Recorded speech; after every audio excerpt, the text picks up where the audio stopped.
I promise you this is so far from anything that you've ever been to. And now.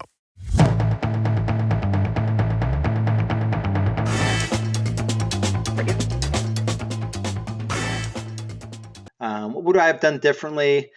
Not a whole lot, but best agents have been newly licensed. I still believe that. No bad habits.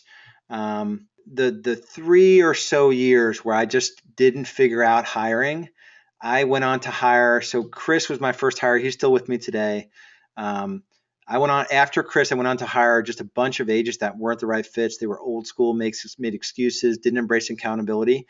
The quicker you can just own the fact that the system we created here with the accountability and tracking, you need to step into that and say, there is no other way. There is no exception.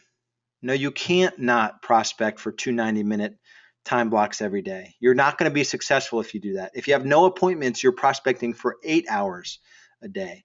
The sooner you own that position, it took me years to figure that out and to get comfortable with it.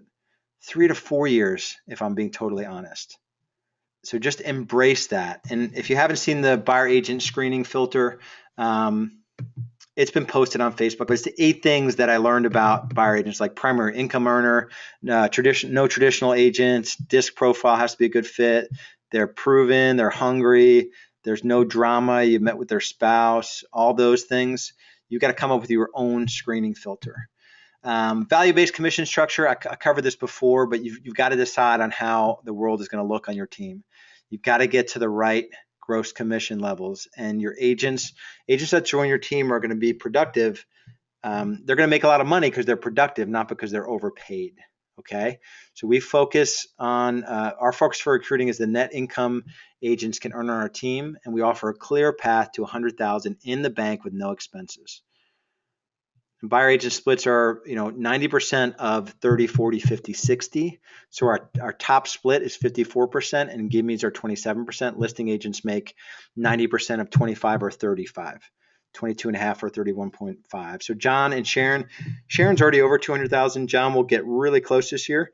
So I have the success stories. Jen and Chris are both around 100K, and our new agents are selling 200 homes per month. I brought in 3 agents in mid-April.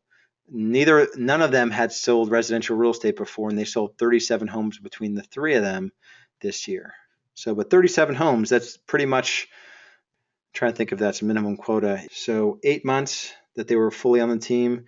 So 37 divided by 8. So between the 3 of them. So they're off of their 2 minimum per month, but that accounts for their 90-day ramp up. Not quite being 2 homes per month. So they're on track. One thing too, culture has been way more important than I thought it would be. And agents really respect accountability and leadership. And this whole work hard, play hard, we work hard, and by play hard, I mean, we're with our families and we're having fun, and we kind of divide the world. I covered this pretty much. You want to have gross margin targets on each side of the business. Obviously, if you're just doing the listings, it's 100% gross margin, and you're ready to give out that position when you have, 300 to 400 of gross commission income on the listing business alone, so you can pay someone 25% and step out. And buyer business gross margin target is 55 to 60%, or you're paying out 40 to 45% blended. And overall gross margin target is 65%, which is what my team is running out today, with me 100% out for 3 years. And this is the number one thing I see all jacked up with real estate teams, is that they don't have the compensation model. I still review financials in detail every month. They're rated by the 5th of the month, and I do not miss this appointment with myself.